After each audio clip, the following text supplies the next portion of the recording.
Hey there hunters, welcome back to another Let's Talk About video where I discuss and sort of review the non-Monster Hunter games that I play. Today we're going to be talking about Steelrising from Spiders, who had previously made Greedfall. Steelrising is a Souls-like RPG based on the French Revolution of 1789, though of course with a twist. This is more of an alternate history kind of thing where technology is significantly more advanced for the time, and automats are commonplace. Filigree machines and potent alchemy govern the sciences and the way of life. Thematically, I'm totally in love with this. I dig alternate history, and I love the sort of steampunk but more elegant vibes of the machines. I'm not really sure if that has a specific wording to that sort of like thematic. The art direction and the design for the levels, enemies, bosses, and weaponry are all very crisp and clean and impactful. Again, love everything aesthetically.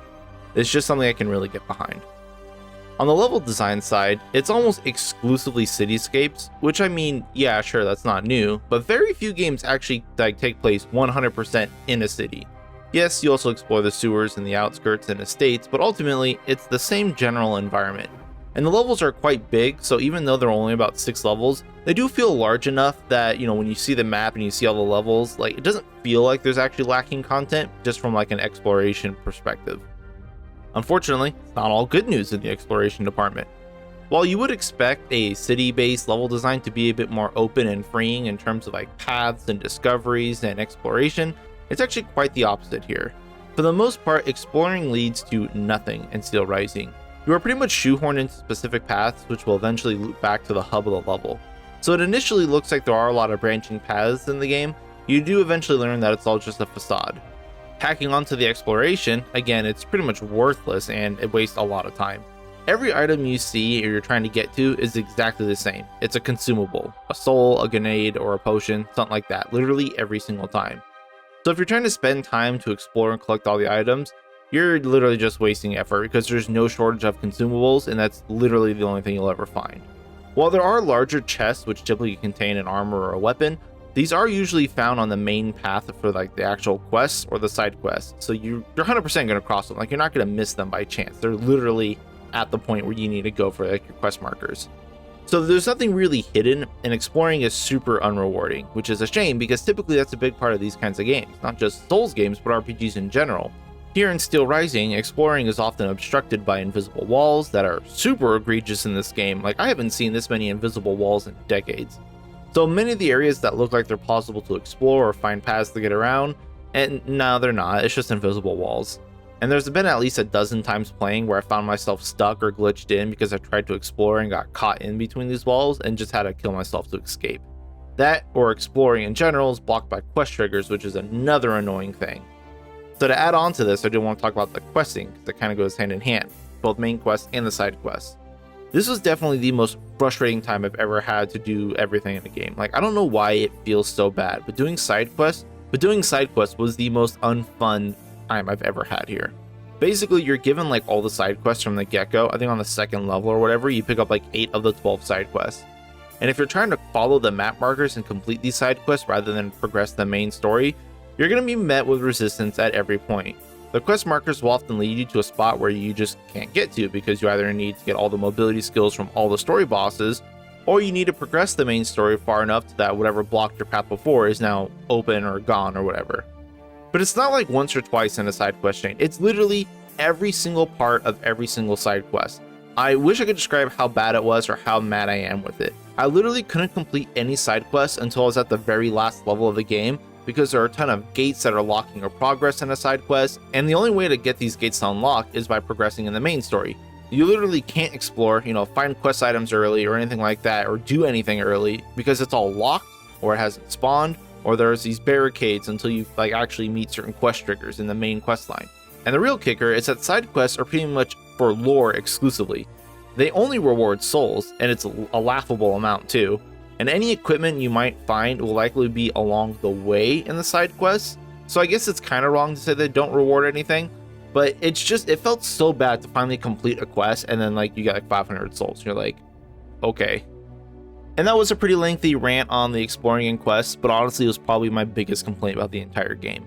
And again, RPGs should reward exploration. It's a huge part of the fun. But again, let's move on to the itemization, stats, modules, and equipment next. So there's nothing too crazy about the RPG elements in Steelrising, unfortunately. While you level up and you do get stats to allocate to Aegis, typically categories like power, which is strength, agi dex, alchemy intellect, and then you have like your durability for HP, vigor for stamina, and engineering, which is ultimately the most interesting stat. It affects your status up applications, your defense, and your loot multiplier. Basically, whenever you'd pick up a consumable, you'd get a multiplier of how many you would actually pick up. So I went full engineering and alchemy. And by the end of the game, with like a 2x loot multiplier, I was picking up like more grenades, heals, and alchemy ammo than I could feasibly use. So that was kind of cool at least. There is unfortunately no respec item in the game yet, so trying different builds is not really an option, so make sure you pick your stats carefully. In the same vein though, I feel like the stats don't make too much of a difference in the overall combat flow for your character. If you want to use a dex weapon, but you didn't invest in dex, just do it, you'll be fine. I did it for like half the game. Weapons are also kind of plain, unfortunately. Design-wise, they're super unique and fun to use, like for sure, love that. But as you play the game more, you realize that there's only like 6 different types of weapons. You have your big two-handers, dual swords, bands, chains, batons, and a gun. And then every weapon you find in the game is one of those with a different element or special ability slapped on. Like you'll start the game with a chain that can throw a projectile, and then you'll find a chain that has fire enchant as its special, or a chain with ice enchant. Or you'll find the fan weapons that can block as their special, and then you'll find fan weapons that can parry as a special. And like these aren't like exclusive specials, like they just get swapped around for all the items, so you get the idea. The only real difference of the weapons is their special ability, which there are only a few of, and they just shuffle everything around. So there's not too many unique feeling weapons. And as much as I love the designs and the movesets, statistically there's nothing special here. Armor is in the same boat. All the armor pieces you find do exactly what cookie cutter thing you'd expect. They have a varying degree of defense, elemental defense, and stamina, and that's it. You won't find anything spectacular or something that changes gameplay in any meaningful way, so pretty much just play Fashion Souls. Modules, which are like your talents, are again pretty bare bones for these kinds of games, nothing too interesting here.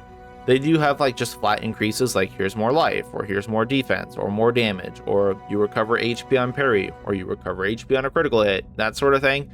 It's just becoming super commonplace and it's not exciting. On a side note though, I did think it was weird that I maxed out all my module slots, they all go to level 3, and I still had 10 more keys to unlock module slots. Like they definitely put in more in the game than was needed, which then took away from the potential benefit of side questing and exploring, because you just didn't need all the keys you found. Moving on to the combat systems itself, it's actually kind of mixed here. Like Steelrising plays like a typical third-person action RPG like this, kind of like any other Souls games, and it does borrow the key pull system from Neo, where you need to input correctly after you exhaust yourself to recover your stamina and stay aggressive in combat. That's totally fine, nothing wrong here, didn't mind it at all. Steelrising also gets to play a lot more in the air and use vertical space to dodge enemy attacks, like more than any other Souls games I've ever played, so that was interesting to adjust to. My complaint with combat was that I wasn't sure if the game was either designed super poorly or brilliantly. What I mean by that is that the enemy AI is so wonky at times. Enemies break aggro, turn around and walk away, they don't attack, or they're not attacking in your direction, and they just behave super weird, like a lot of the times. But being that everything is like steampunk automatons, I wasn't sure if it was just bad AI or brilliant AI that was trying to mimic the simplistic nature of these rather crude machines. Paired with how stiff the animations were in general, I was having a difficult time figuring out if I actually just loved the combat or hated it. Obviously the machines would not have like fluid motions like a humanoid would, I totally get that, but was this all intentional or just bad programming? The enemy designs in general were pretty fantastic, especially as you figure out what the machines were before they became killbots. All these machines were built with a purpose prior to like this whole crazy war, but the king made them into weapons and an army, so enemies will have like instruments or welding equipment or other weird gimmicks that fit very well into the world that was built around you, and as you understand what happened to Paris and how the events unfolded. Bosses themselves were unique in that, yeah, these so-called titans were basically just killing machines.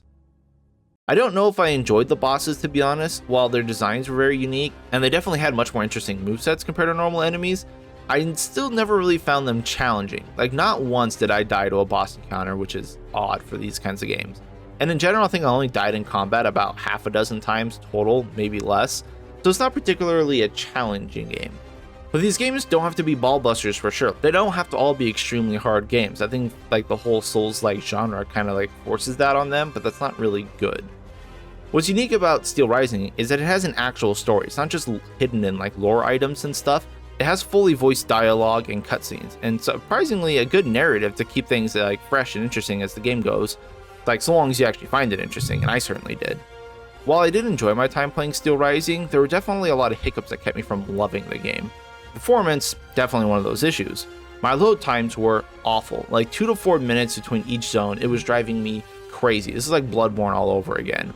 And then the texture pop-ins and frame drops, it was out of control, like how bad like the frames and stuff were. Like, it would take minutes for stuff to completely pop in. And it just got really annoying as I was trying to wrap everything up, especially when I had to swap between the zones to finish up side quests, like, 4 or 5 times, and that's another like 3 minutes lost every single time. Ugh. I was playing this on a 3070 Ti, and this game just did not want to play ball. While for the most part it did have a stable 100 plus frames, I was even playing on like medium graphics, and this thing was still having, like drops here and there, and it was just, I don't see why that should have been the case. It's not like this game visually looks amazing. I didn't have anything on, like ray tracing or anything like that. It was all pretty average graphics. So the fact that this 3070 couldn't handle it is saying something. But anyway, I finished the game the best I could. I finished all the side quests. I did everything in about 25 hours, which is solid enough. But between the performance issues I had and how much I hated doing the side quests and exploring due to the massive amounts of invisible walls and obstacles, I really didn't feel like this justified the $50 price tag for me. The game certainly lacks some polish, especially when there's no respec items, there's no new game plus, and in general, no reason to ever go back and play it again. So I mean, I definitely can't recommend it unless it actually goes on sale for like maybe 25 or 30, or maybe they make some patches and expand the game a bit. And again, I love the general aesthetic of the game. I love the theme, the narrative, everything on paper was fine. It just didn't quite come together for me when it came down to the actual gameplay. So that's all for me though. Thank you all for watching, and good luck out there, hunters.